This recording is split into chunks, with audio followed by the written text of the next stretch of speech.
We begin the Chok Yisrael to Tzaveh, Yom Shishi, day 6. And we learn the 10th parak of Masechtas Parah.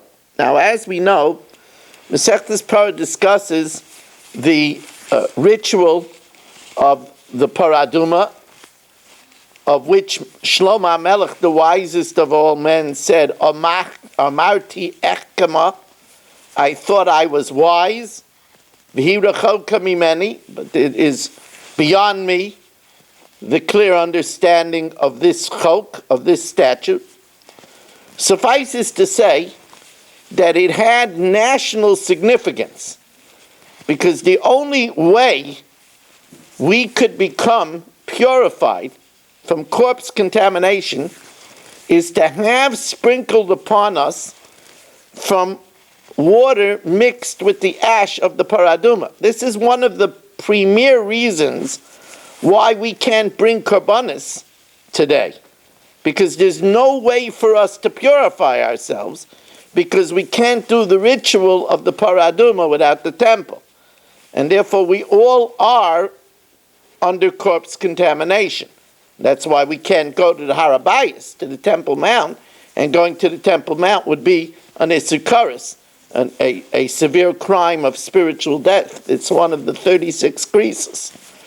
Now, because this making of the Mechatis, of the water of lustration, is of such critical national importance, the Rabbanan instituted incredible stringencies to ensure the purity of the Mechatis, of the water of lustration. That's the water mixed with the ashes of the Paraduma. And in this parak, we will get a taste of how severe are those stringencies. Now, first of all, I have to tell you, as a preface to this, because I don't want people to learn it and say, okay, what do I need to know this for? We know, first of all, that if we learn something that we don't use, that's the purest Torah Lishma. That we're learning it just for learning's sake, because Hashem told us to study the whole Torah. That's number one. But number two, we know that which we cannot do, Hashem told us that when we learn about it, it's considered as if we have a portion of doing it. So today, without a Beis HaMikdash, and when we don't practice Tumah V'Tara because we don't have Kachim and we don't have Truma here in Chutz La'aretz, this is as close as we get to fulfilling this. So it's really a privilege to be able to learn this. Now, we're going to be introduced to a word that's not found in the rest of Shas. It's a very rare word. The word is madaf. Madaf means something that is very negligible. There's hardly a whiff of tumah. It comes from the pasuk, Kol Allah Nidaf. The sound of a rustling leaf. Now, the sound of a rustling leaf is very minuscule. It's very insignificant. And therefore, the word madaf over here means a tumah that's very insignificant. But because of the strictures of the Mechatis, we consider it a disqualification. So now let's see it inside. And Hashem should give me the siyata d'shmaya to explain this to you correctly, because this is stuff that very few people learn. Kol haroi l'tamei medris.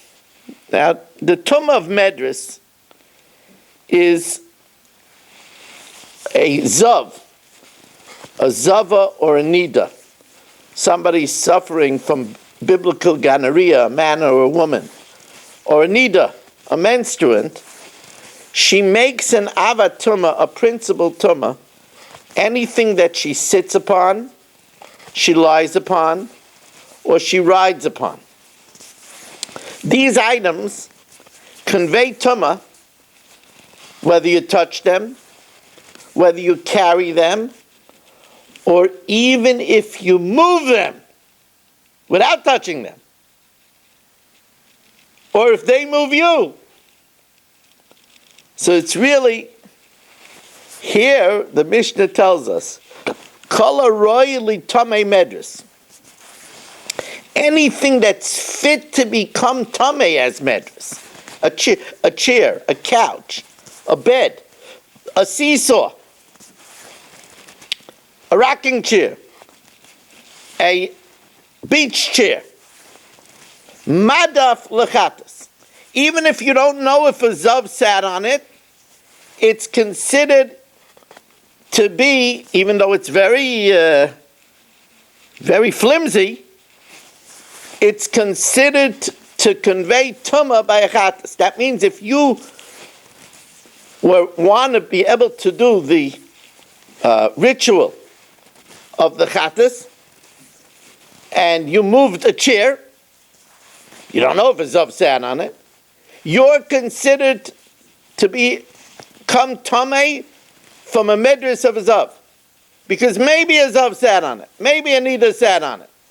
That's madaf lechatas. It's amazing. And that's true bein tamei bein tar. Whether this chair was tamei or even if it was tar. And the same thing is v'adam kayaytze bay. And if you move the person, even though that person, you don't know if he's a zav or a nida, we say that maybe he was.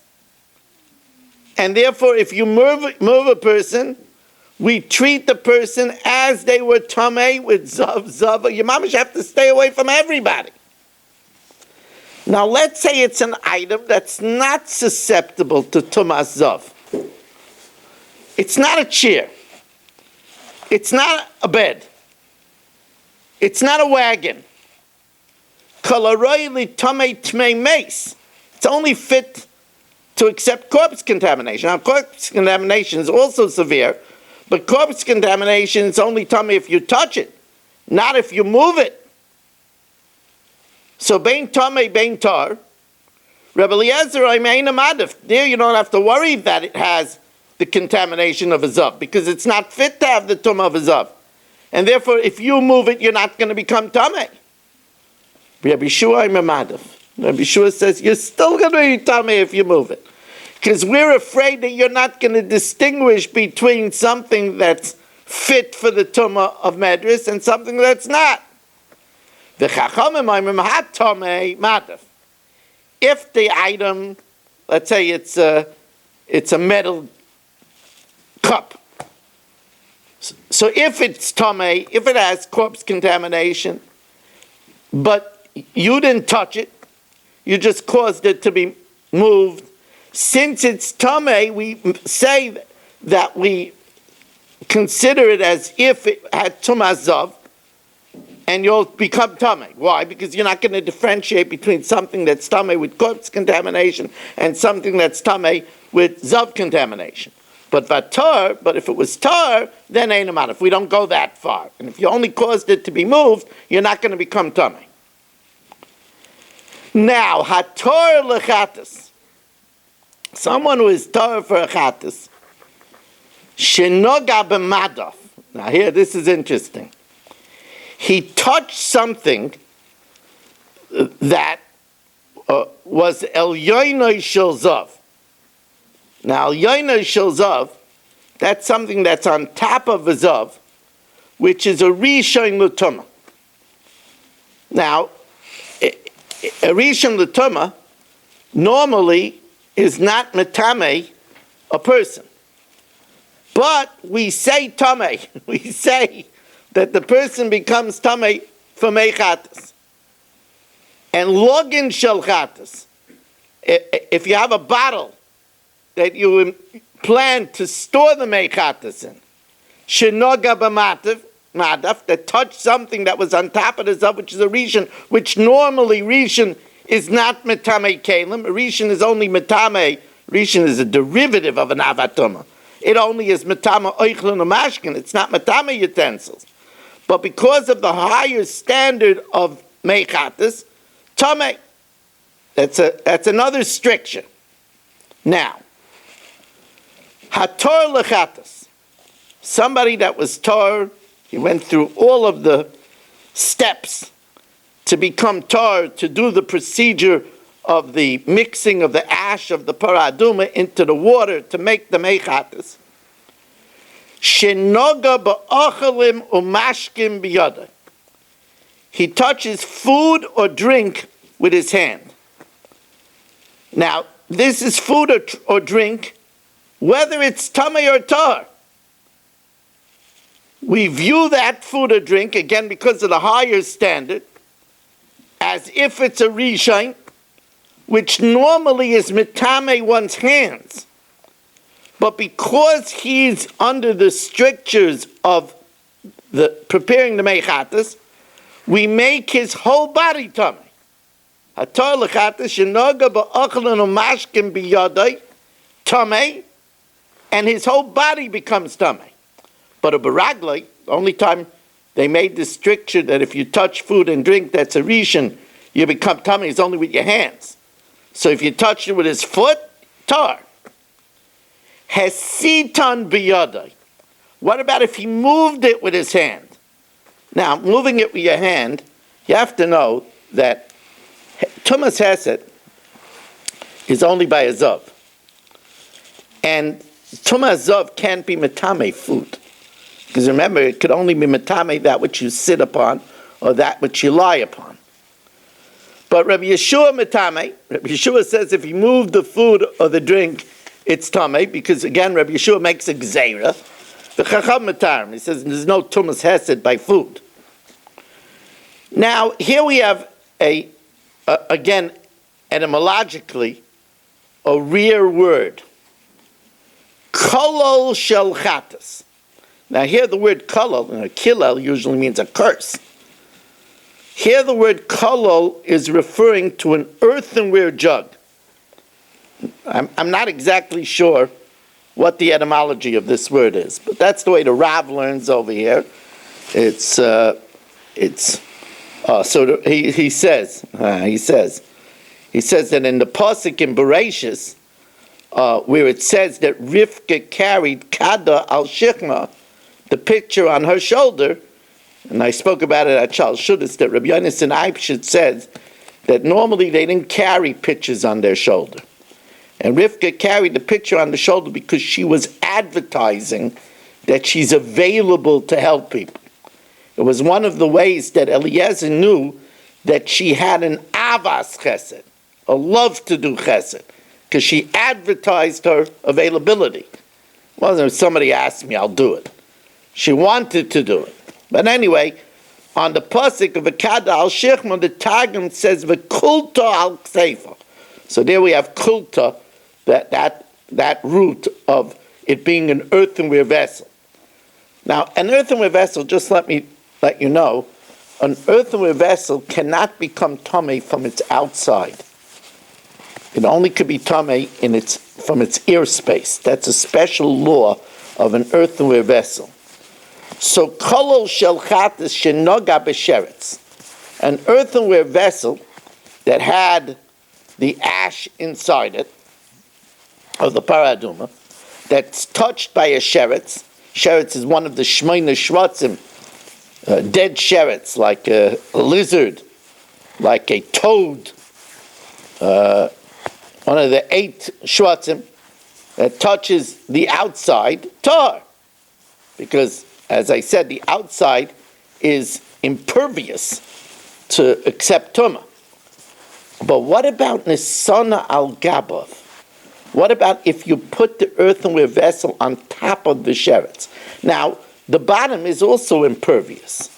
But the pasuk says that you're supposed to keep the ashes b'makom tar, in a tar place.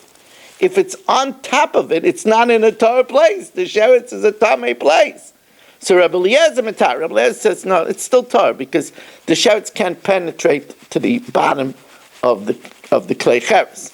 But the Chachamim Matam, the Chachamim say it's tamei because it's not considered to be sitting on a mokum tar, on a pure place.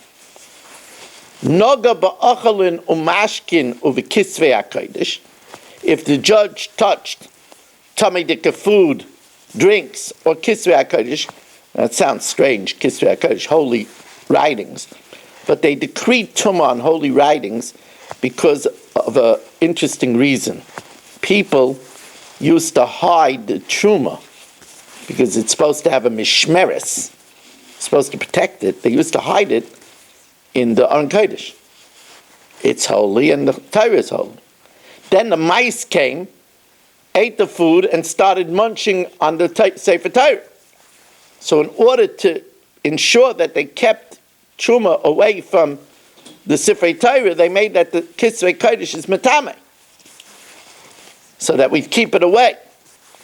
But if the food, drink, or Kisvei Kodesh touch the outside of the Klei Cheres, that doesn't cause any tumah to penetrate into the ash that's inside, because as we said, the outside of a Klei Cheres is not mekabel tumah. What about if Nisanai al Gabein? What about if you put the Klei Cheres on top of the Tamidika food, on top of the Kisvei Kodesh? Rabbi Yossi mitar. Rabbi Yossi says it's tar, even though you could say it's not b'mokum tar, but since those aren't an avatuma, it constitutes a mokum tar. But the Chachamim say even so, you're not allowed to have it on top of anything that's tamei, and if you do, it disqualifies the ash. Hator lechatis shenoga betaner. One who is tor, he was purified to do the procedure of the water of lustration, that touched an oven. Now, an oven, an earthenware oven, can never become an avatum. The Gemara in Eruvin says that the most it can become is a rishon l'tum. So if you touched it biyadai with his hand, tamei. But if he touched it with his foot, as we said, a rishon could be metame the hand midrabanan, but it can't be metame foot. Only an avatuma could be metame. He's tar. What about hoya oimed al gabe taner? He was standing on the oven, upashat yadai chutz l'taner, and he stretches his hand outside of the oven, v'alogin b'seichai, and he has the bottle in his hand outside of the oven. V'cheino esel, a pole that has two hooks. Shunosan al gabi atana. This pole is on top of the oven. Ubo shnei klolos. It has two hooks, echad mikan ve'echad mikan, and there are bottles on the two hooks. So Rabbi Kiva matar, because they're not over the oven. They're not there. So they could be considered b'makom tar.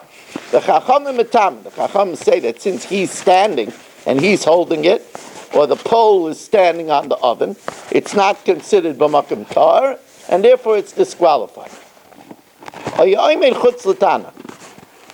If he was standing outside of the oven, and there's a window with a bottle of meichatas, of ashes, and he has to reach over the oven, take the bottle, and then bring it over the airspace of the oven.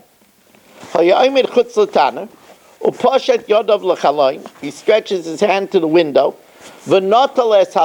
He takes the jug, and passes it over the airspace of the oven. Now remember, inside the airspace of the oven, it would become tameh. But he did it over the airspace of the oven. Rabbi Kiva metame. Rabbi Kiva holds it's tameh because Rabbi Kiva holds kluta kamisha hunchadami, that if it's intercepted by the airspace, it's as if it's inside the oven. The Chachamim metar, they don't hold of kluta kamisha hunchadami. That's a big sugya in Masechta Shabbos. Aval oimed hu ator lechatas al gabe tana. If he's standing, the one who is tar lechatas on top of the oven, ubiyadai clay reikon, and in his hand he has an empty bottle, hatar lechatas, or b'mayim shei mekachin, or water that wasn't mixed yet with the ash, that's okay, because they only made the takana that has to be b'makom tar when it has the ash inside. And finally, the last Mishnah of this extremely unusual parak. And this is stuff that's not even quoted in the rest of Shas.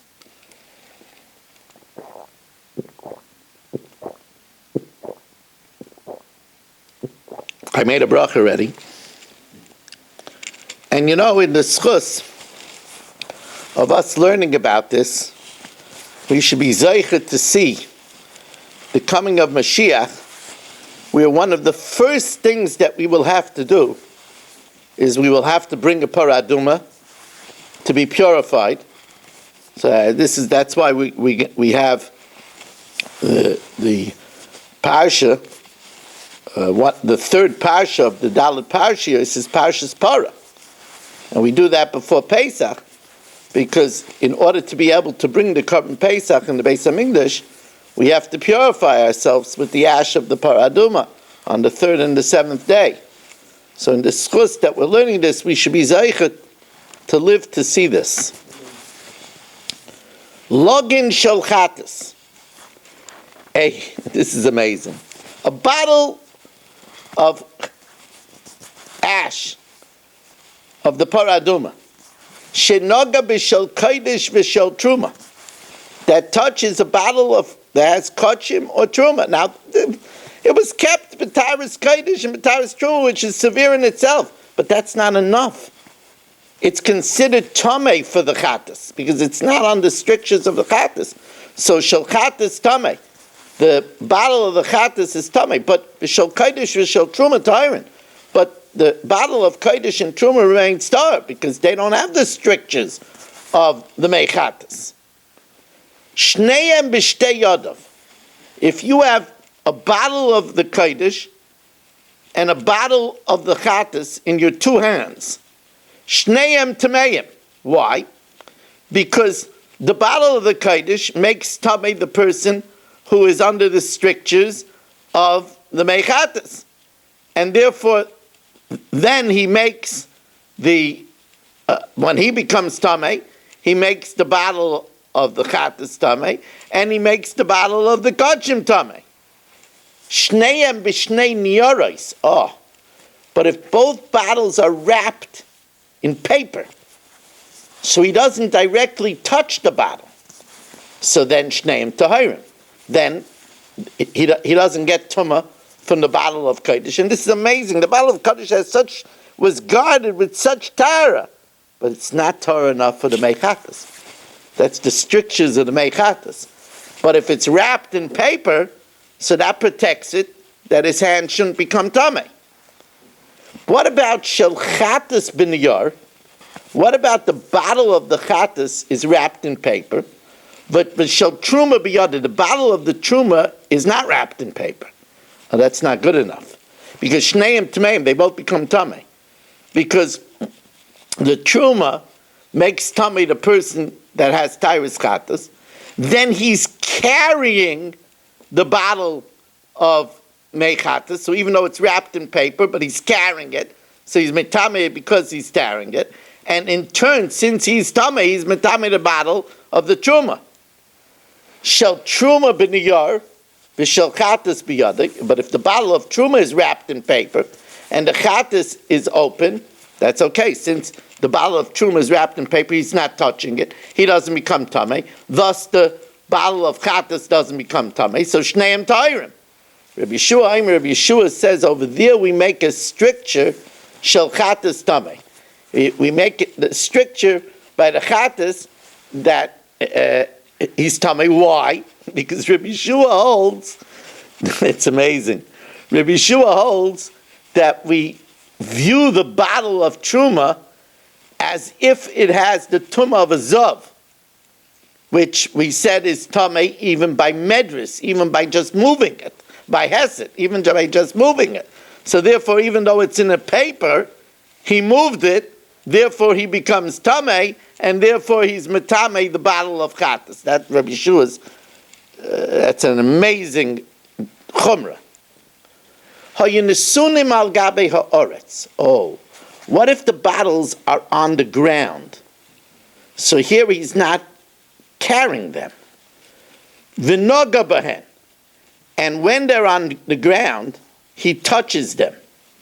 Shel chatas tamei.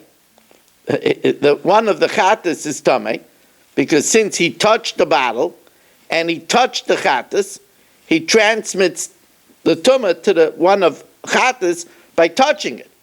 But v'shel kodesh v'shel truma tahirim. Why?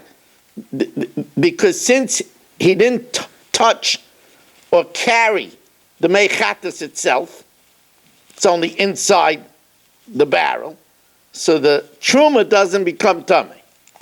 Hesitan, if he moved the bottles, Rabbi Yeshua matame, because remember, he treats it as tumas medris, so if he moved it, even though he didn't touch it, Rabbi Yeshua holds that the chatas is tamei, because he treats it as if it was a zav, and therefore just by moving it, even though he doesn't touch it and he doesn't carry it, he becomes tamei and he conveys tumah to the bottle of the mechatas.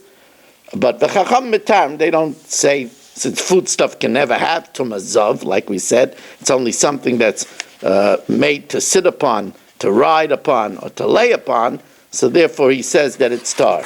Wow.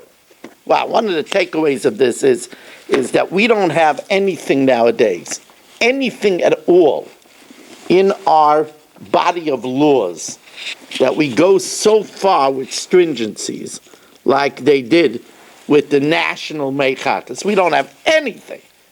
Even Yom Kippur, we don't have anything that we go with so many stringencies. And now we learn the Gemara, Masechtas Nida, a small piece of Gemara. The Gemara was talking over there about things that the house of Munabas took upon themselves. And the third thing was, Nogin Tuma V'Tara B'Shlogin. They practiced the laws of Tuma and Tara with snow. Now what does that mean? Tanan Hasam, the only things that are Makabel Tuma are four categories. Foodstuff, drinks, utensils, and humans. Also, also, like we said, tzvarim. But Tanan Hasam, sheleg, the snow, einoi loy oichel v'loy mashka. Min hastam, it's not considered a food or a drink. And therefore, without any special designation, it doesn't accept tumah. Chishav alav la'achila. If you designate it as food, it still doesn't get the tumah of food. But l'daita eitzel kol adam, it's just not a food.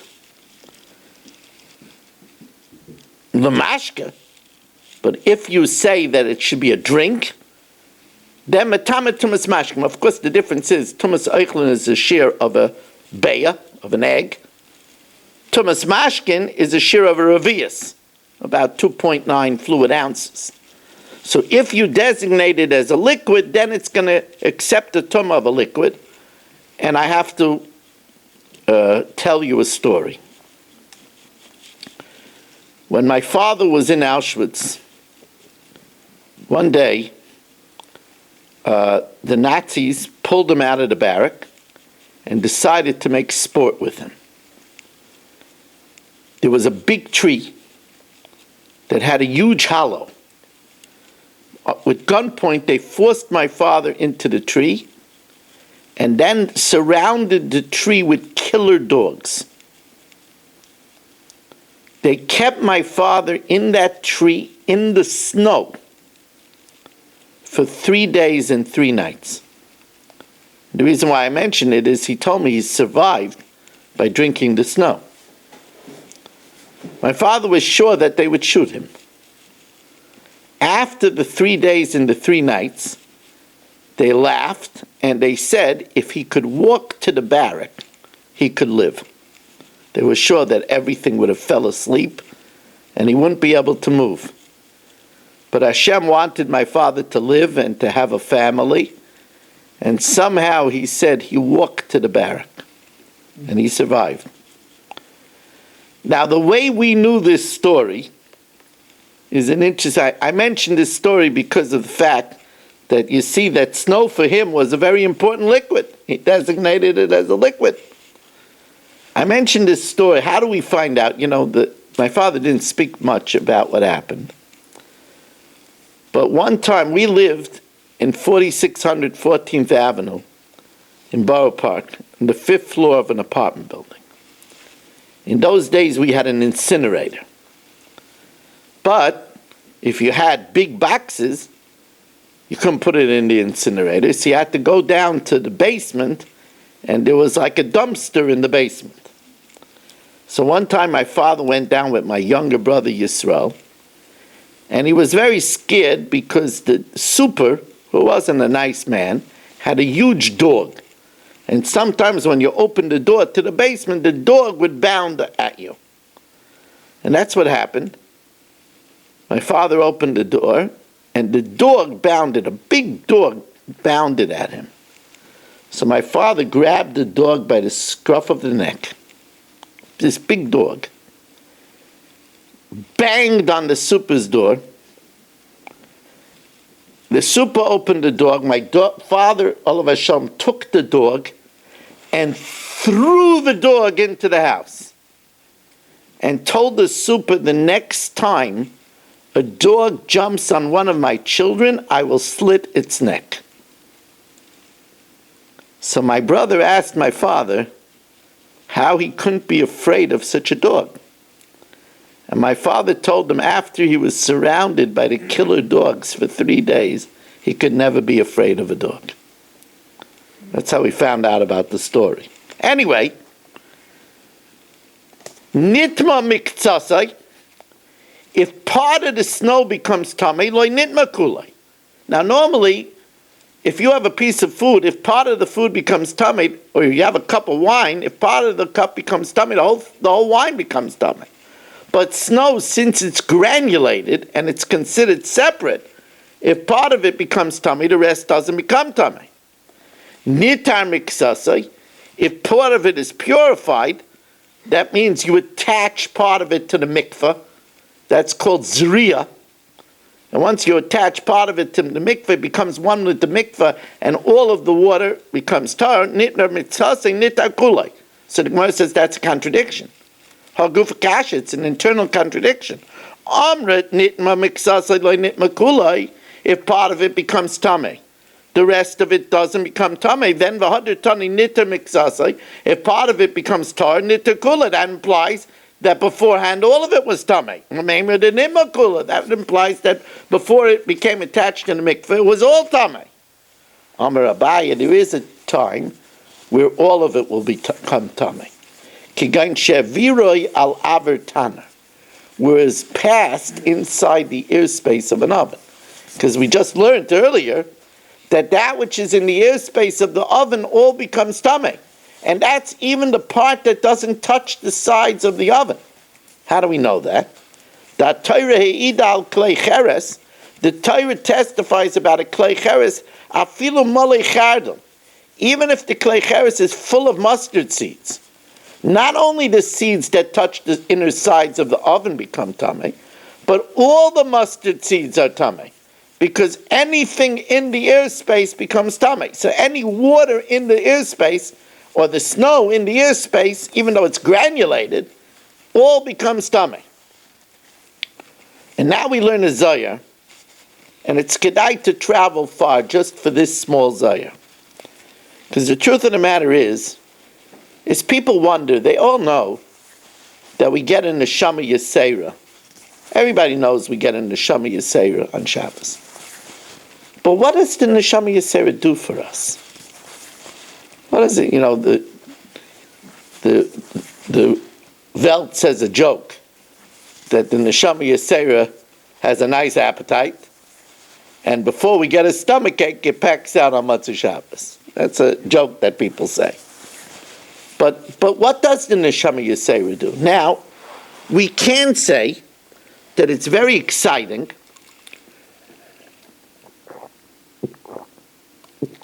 and this is the way I always look at the Neshama Yisera.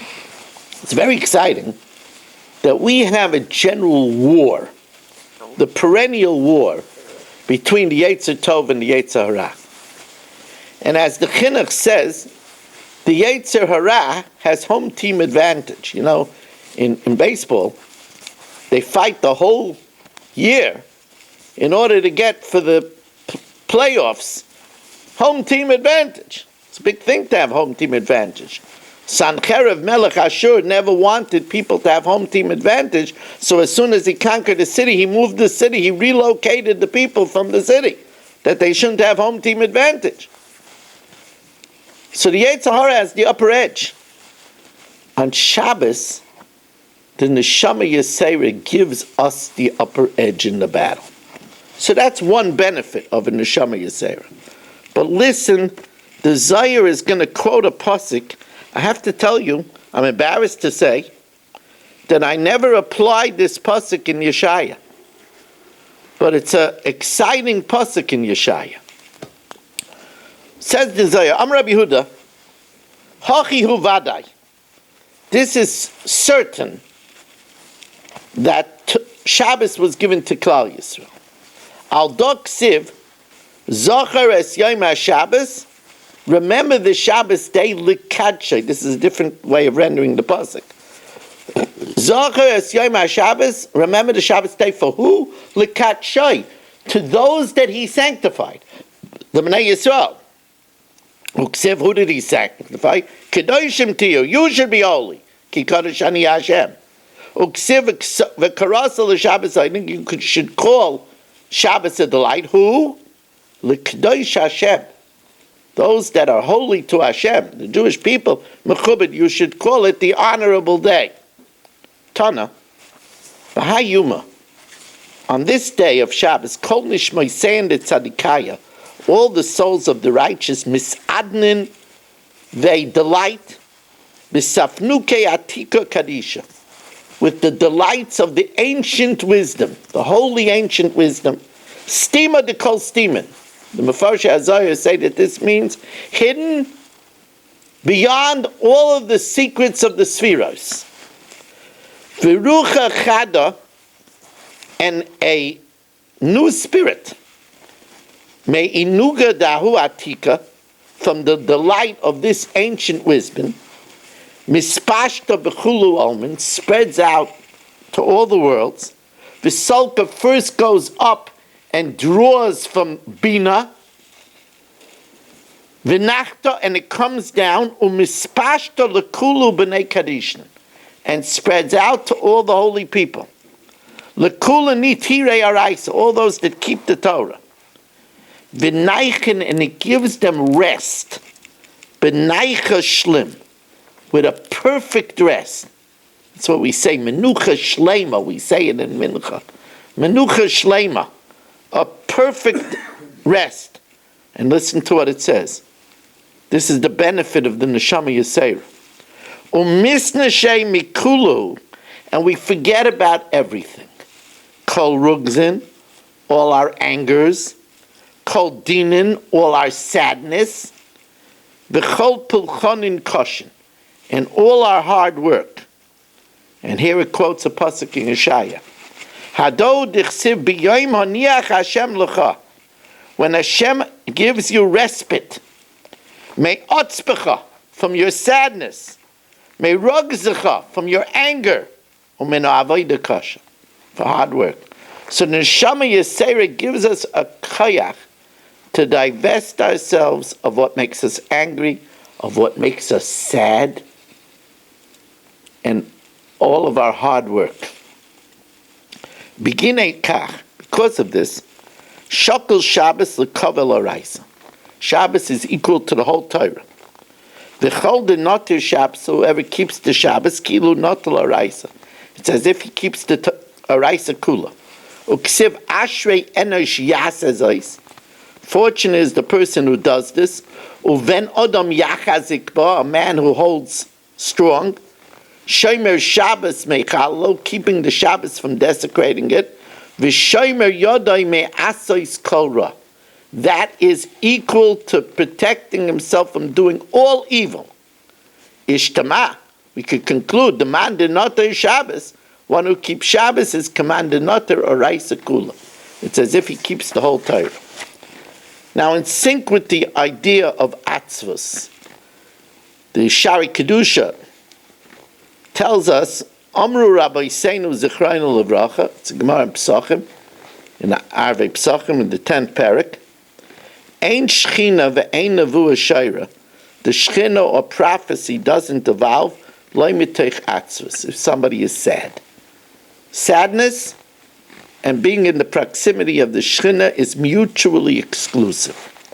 V'chei matzinu be'Elisha u'b'bnei HaNeviim, and so we find by Elisha and the children of the prophets, Tichsiv v'haya kenagen amanagen, when the minstrel played, then Nevuah rested on them. Uksiv v'lefneim, before them, toif were percussion instruments, v'chol and flute, v'chiner and harp, v'hema misnabim, and then they prophesied.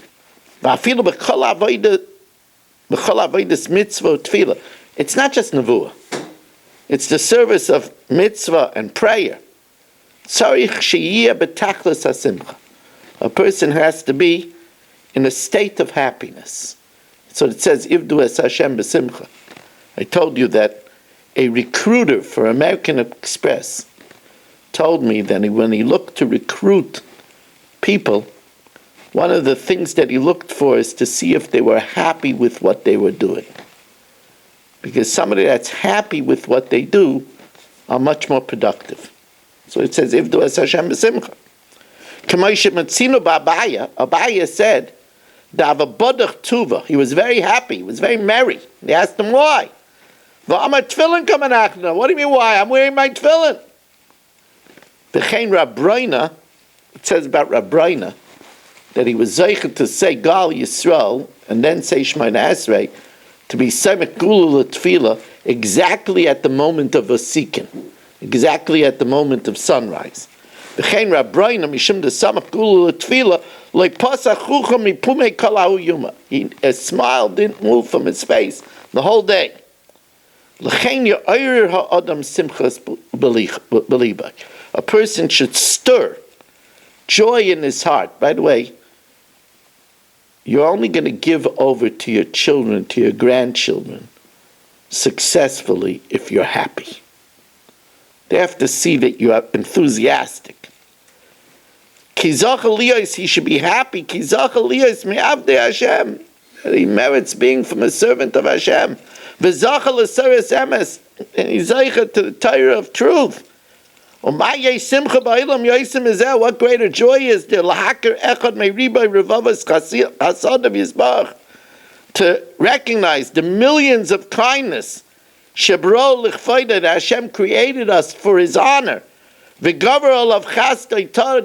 His kindness overwhelms us always. Our heart works, our brain works, our eyes work, and He guards us in the shadow of His wings. And finally, we learned the Rambam in Hilchos Shabbos. Now we know that we're not allowed to tell a guy to do work for us. That's called Amir Lakim. However, I could hire a guy, to do a job for me over 2 years. And then, if he wants, he could work on Shabbos. As long as he doesn't give me details of which days he didn't work. And those I don't pay him for. But if I pay him to get a job done in 2 years, then he could work on Shabbos, because he could work whenever he wants to work. He could work only on Thursdays. So I could make up with a guy about a job, and I could pay him $50,000 for 2 years.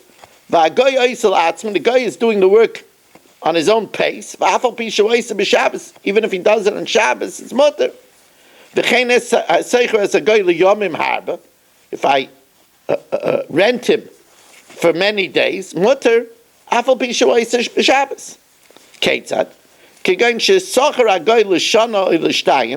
I hire a guy for a year or 2 years, to write a book for me, or to weave a wardrobe for me, he could write or mutter.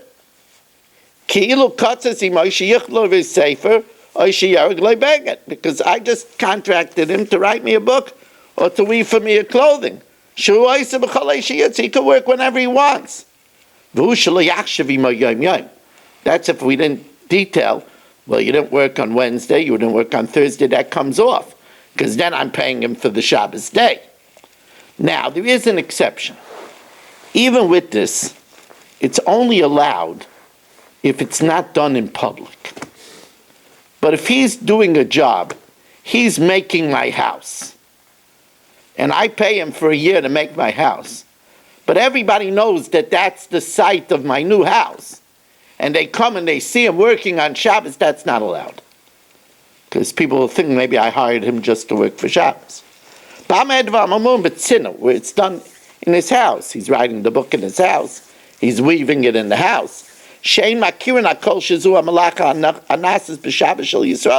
people don't see that he's doing a Yid's work on Shabbos. You do a gluya, but everybody knows that's Rabbi Weiss's new shul that they're building, and they see the guy working on Shabbos, that's awesome. People that see the guy working, they don't know that I hired him over 2 years' time. They might think that I hired him just to work on Shabbos. Which would of course be also as Amira La'akim.